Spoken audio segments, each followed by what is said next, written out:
Yo, we back, cousin. We back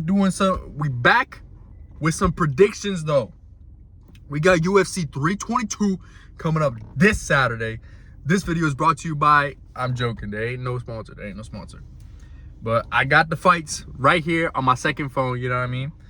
And it's a casual picks video, all right? I ain't no expert, all right? There's actually one individual on this where I honestly don't even know him, but he's 18-0.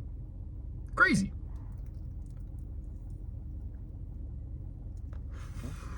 Anyway, I'm not doing the prelims. I'm not doing the early prelims. Nah, I ain't doing that. Unless, hold on, let me look.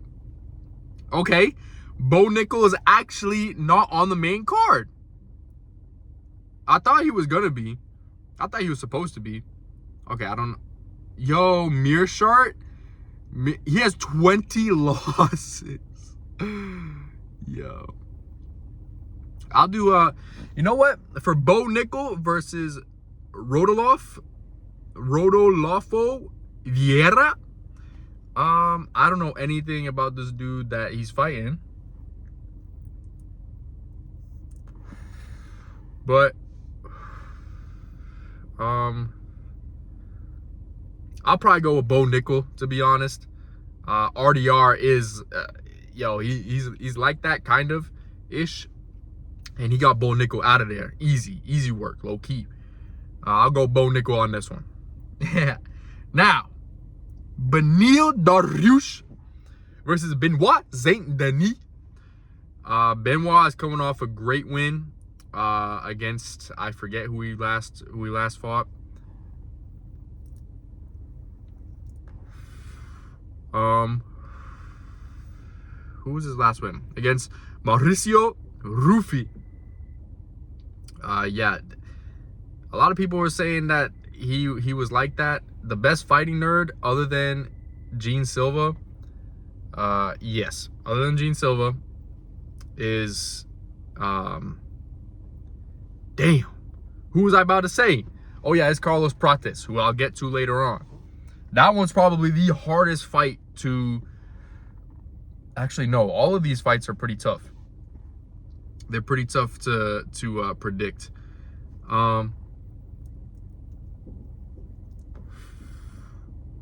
Ooh, I don't know. I really don't know, cousins.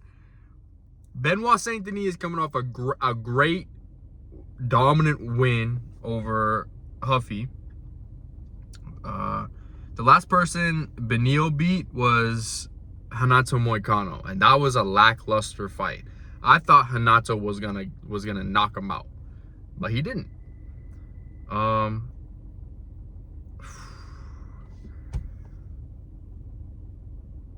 If I were to put my money on someone, I can definitely see the fight going both ways, 100%. But I think I'm eventually gonna I can see Beneil piecing him up on the feet and maybe even getting a takedown and controlling the grappling. But Benoit ain't no joke though. I could also see Benoit starching Beneil out cold. I'm not gonna lie, I see that.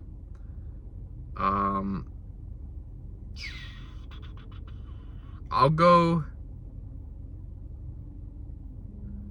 Benoit Saint-Denis by knockout, either in the first round or the second round. I'm not gonna lie. Woo!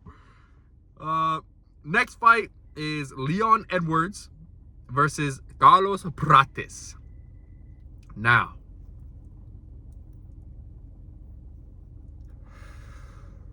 a couple years ago, people were saying that Leon could be one of the greatest of all time. Crazy win streak, all the way to the headshot dead, all the way to the headshot dead. But then, and people forget, man, he defended the belt twice. He defended the welterweight belt twice. He got the win over a prime Kamaru Usman. Prime Kamaru Usman. Then he beats him again. A lot of people were saying, nah, I got Kamaru winning that one. In their third fight, I had Leon the whole way. And then against Colby Covington, he just little boyed him pretty much. Then he lost against, remember the name, Bilal Muhammad. And then ever since then, he hasn't been the same. He just hasn't been the same ever since that Bilal loss. Honestly, he has not been the same since that Bilal loss. He lost against Sean Brady. He got submitted against Sean Brady. Submitted. Sean Brady is also on the same card. A lot of welterweights, huh? There's 3 welterweight fights in this main card. Carlos Prates. The last time he lost was against what's his name? The Cuck. Machado Gary. Ian Gary. But then he got that crazy spinning elbow against Jeff Neal in the first round, which was crazy. And then there was even a I don't know if that was the first or second spinning elbow KO. That was either first or second one. That was back to back, which is crazy.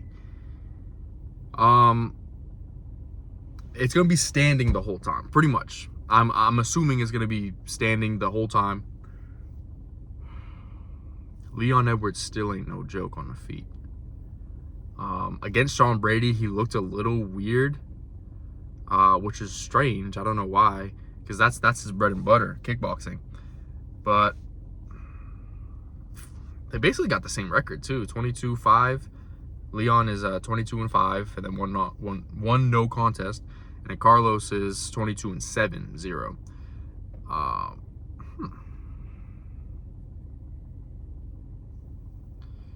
Dang, Carlos Prates got 4-inch reach advantage on him, and he's 2 years younger.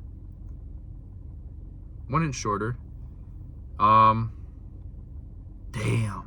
I see Leon getting it. I see Leon beating this guy.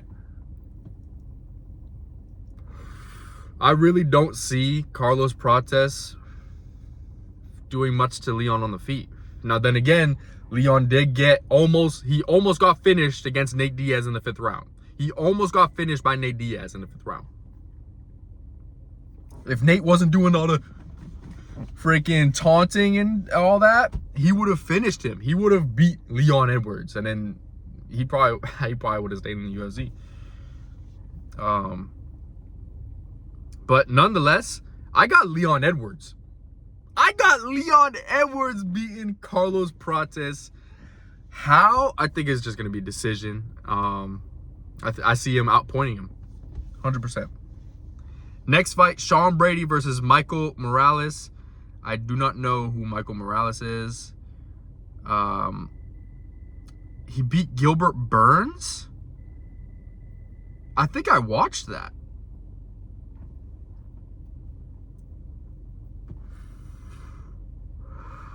He knocked him on the first round. Oh, I remember seeing this guy. Okay. I don't remember. Yo, imagine. Sean Brady is no one to be played with. I'm not going to lie. He's no one to be played with. He's 6 years older than him. Has a 7-inch reach disadvantage, and he's 5'8" compared to Michael Morales, who is 6 foot. Dang. I don't know. Sean Brady's tough. He's a tough one to beat. He's only lost to Bilal.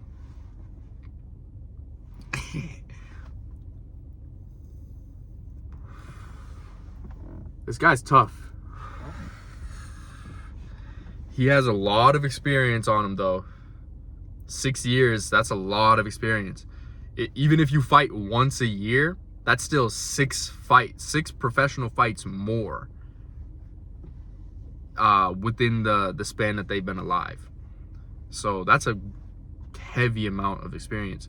Although Sean Brady, this will be his 20th professional MMA fight, and this will be Michael's 19th. So really they only have 1 fight difference, which is kind of crazy when you think about it, because he's 26. As I'm talking, it's like I talk myself out of what I say or what I think. It's like, oh wait, no, that's stupid to think of it. When sometimes you gotta speak out loud. Anyway, Sean Brady looks stupid dominant against Leon. So that's why I'm saying I got Sean Brady by ground and pound finish. 2nd round. Let's go, baby. Yo, I should put some money. Yo, like, comment, and subscribe if I should put some money on it. 2nd round TKO. Ground and pound finish. Sean Brady. I don't know. That might be a sleeper pick. Or Sean Brady might get finished. I don't know. I really don't know. I'm a casual. I'm an advanced casual. All right? I'd say, kind of. Co-main event is, this is a crazy card, honestly, because we got two fights that are, one side is going up a weight division to get a 2nd belt. I don't need to fight anyone else at this weight class. I need the champion, because I'm that good. That is what Islam Makhachev and Zhang Weili is saying right now to Valentina Shevchenko and Jagdala Manolina, respectively. That's what they're saying. You had to fight all these dudes at 170. I'm just going to fight you because you got the strap. I want that. That's what they're saying. That's a tough mentality to have. That being said, I think I got Zhang Weili.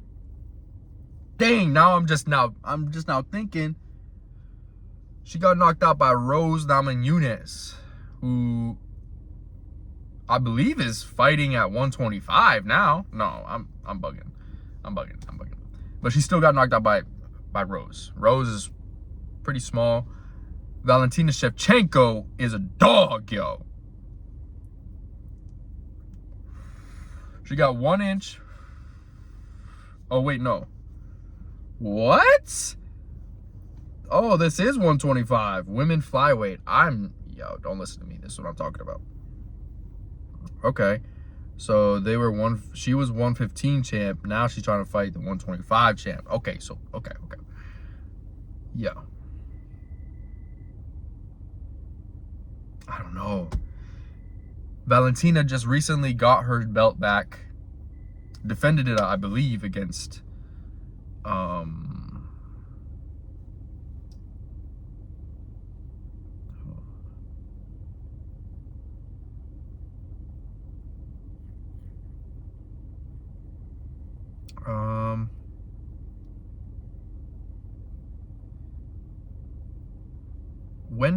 it's not telling me when she got the belt back. Okay, whatever. Anyway, I think I might get Zhang. Zhang is a straight dog. I'm not gonna lie. Zhang is low-key one of my favorite watches, and she only fights once a year. But she's fire. In every fight that I've seen her in, she's straight throwing hands. She's not knocking chicks out, but she's dropping them. She's for real about that action. I love that about her. Valentina Shevchenko, I feel like she tries to be too pretty with it. But Zhang, she just goes out there. She just tries to take your head off, yo. She's shorter, so I feel like she'll have a wrestling advantage, that lower center of gravity. I think she will take down Valentina a lot. I feel like Valentina will get up. A majority of the time she'll get up. But I feel like Zhang will We'll just outpoint her. I feel like she'll get it done. She'll get more significant strikes. She'll get the job done in 5. Zhang Weili, 2-weight division champ. I believe. Oh, I was about to say I believe the one and only, but she'll be joining Amanda Nunes in that conversation. Now, main event time. Woo! For the welterweight strap, we got the champion Jack Della Maddalena taking on Islam Makhachev. Actually, he's no longer the lightweight champ because Dana made him relinquish it. We have the most dominant lightweight champion ever, Islam Makhachev, moving up a weight class without fate. Yo, people are really thinking, like, I believe Islam's gonna walk through this guy. Why do I feel like Islam is just gonna walk through him? Now, when you think about it, Craig Jones is the part that we need to really take a closer look at, or keep an eye on, because Craig Jones trained with Alexander Volkanovski, who had some of the best,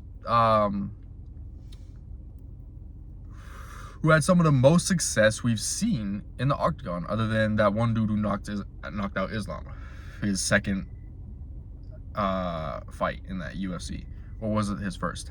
Either way,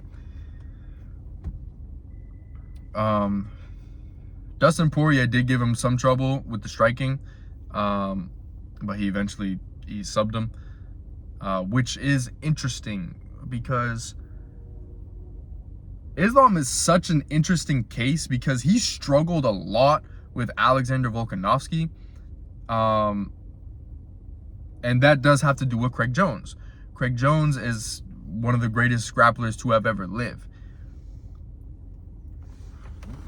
And he looks at Sambo at a very realistic standpoint of, like, it's not even a real martial art, which technically it's not. It's mixed martial arts with headbutts, if you think about it. But it's like people are saying, oh, that's a Sambo technique. That's a Sambo this. That's a Sambo that. No, like, Sambo gets things from different martial arts. Like, an armbar is from judo. That's not a Sambo technique. Like, rear naked choke, that's a jiu-jitsu technique. That's not a Sambo technique. But regardless, Alexander Volkanovski did so well in their first fight, people really thought that he won. I didn't think he won that fight. I saw it. I thought Islam won it. Islam was dead tired at the end of the 5th round, though. This dude was dead tired. But you have to look at the weight cut. He don't have to cut a whole lot of weight now. Or maybe he does, because he was already a big dude for 155. Now he's moving up to 170, and earlier in the year, it was talking about Islam was having trouble gaining weight, which honestly, I don't believe, because what? That doesn't make much sense to me. But I'm assuming he gained weight for 170, so he's still gonna have to cut weight. He was already walking around it like at least 180, maybe even more, maybe a little bit less. But he was already big dude for 155. Like, he would have to really, really destroy himself to get down to 155. And he would have to be 155 on the dot, or a little bit. He could not be any more than 155 because he was the champion the whole time. So that is really impressive, and he never missed weight. But there was allegations that he did IVs, and you're not supposed to do that.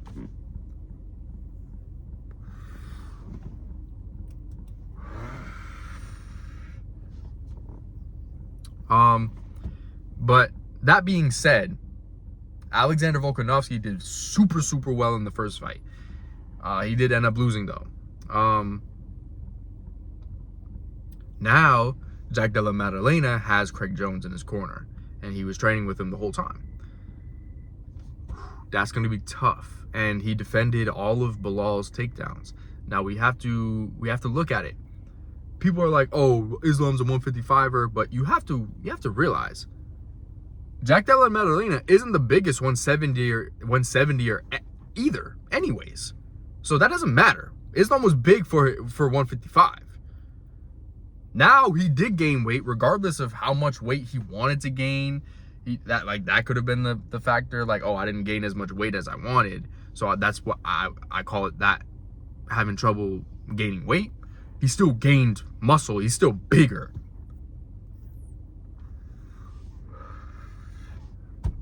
Where was I going with this? Oh, yeah. If you look at Bilal Muhammad and Islam standing next to each other, Islam is like towering over Bilal. You know what I mean? Like, if you looked at those two and be like, yo, if they were to fight, that dude would probably win. And that's the lighter dude. Islam probably walks around heavier than Bilal. Bilal fights at 170. Islam used to fight at 155. Now he's a 170er. Now what are we going to do? They're going to be even. And the first face-off that they had, they were basically the same height, yo. Jack was just a little bit taller, just a little bit. They're listed at 5'9" and 5'8" as Jack and Islam respectively. What? Jack's a boxer. He likes to box a lot. He likes to have his hands low, or at least in his last fight with Bilal, he has his hands low so he could defend all the takedowns. That's probably exactly how he's going to be standing now, because he knows Islam's going to want to go for the takedown because Jack's the better boxer. And with him being a boxer, he's going to bend down a little bit more. He's going to have his hands low, or he's going to have his hands low like this. He's going to be bent down. Now they're the same height. Islam kind of stands kind of tall. Now they're the same height. Now what? And now look at this. Jack does have longer arms. He has 73-inch, and Islam is 70.5. So that's 2.5 reach, 2.5 inches. Now that's a lot. That is a pretty significant, I'd say, like in a game of inches that this is gonna be, because Jack got hands, yo. But so does Islam. Don't get it twisted now. Islam has some nice hands too. His defense isn't the best, but when he's attacking, that southpaw dude can get you. It's going to be very, very interesting though, because Jack is pretty damn good. I think people are giving him a little bit too much credit.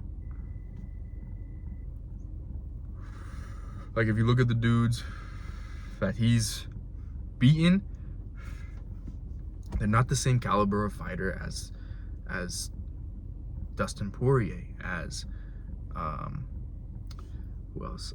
I'm merging Islam and Khabib in my mind.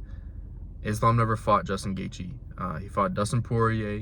He fought Alexander Volkanovski. He beat him twice, knocked him out the second time, regardless if it was a week's notice, 2 weeks notice, or not. He still accepted the fight.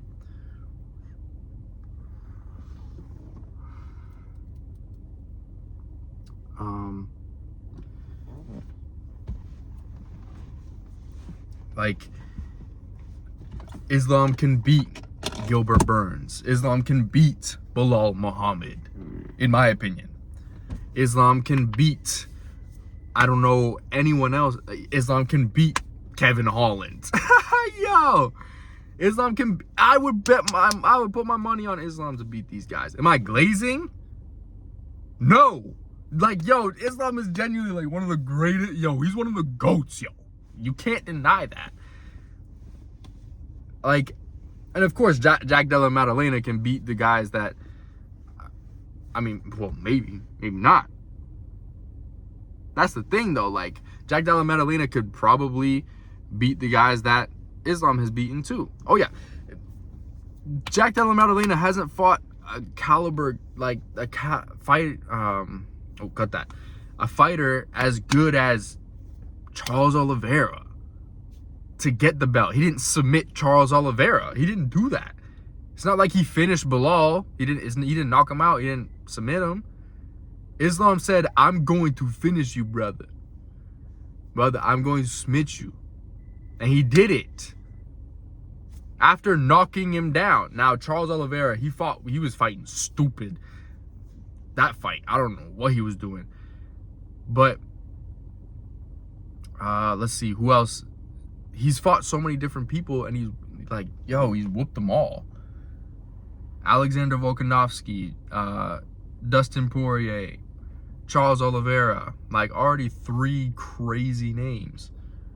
And he's beating people on short notice too. Like he was supposed to fight Arman Sarukian. He even beat Arman Sarukian when they were young. Who else? Who else has Islam beaten?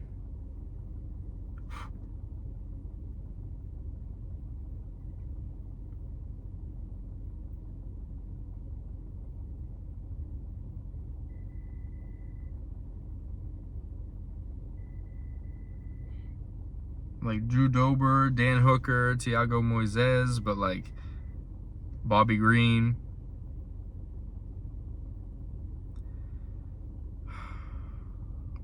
That was it? I thought there was more than that. It's alright.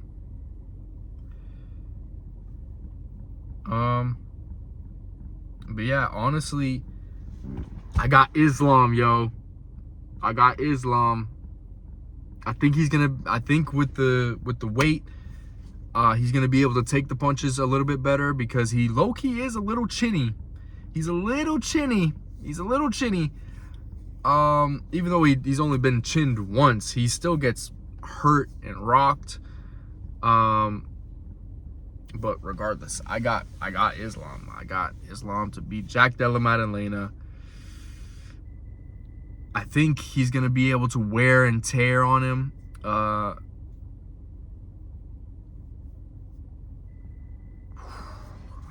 man.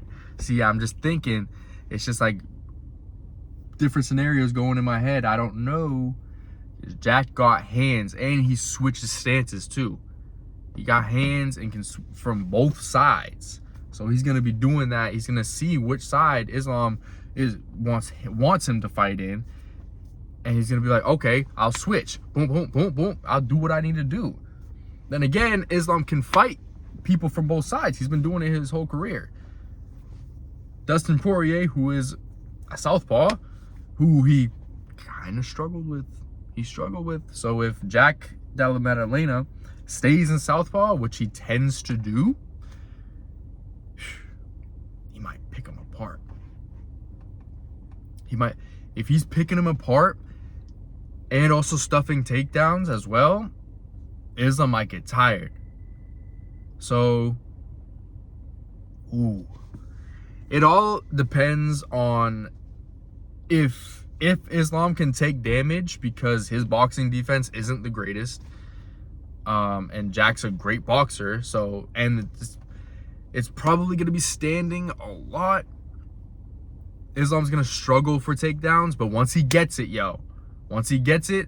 I feel like he'll do enough to win the round, but Jack will eventually get up because hence of the Craig Jones training. But I feel like ultimately he's just going to find a way to win. He has Khabib in his corner. I feel like Islam Makhachev is going to become a 2-division world champion. Not simultaneous, because Dana White made him relinquish the belt.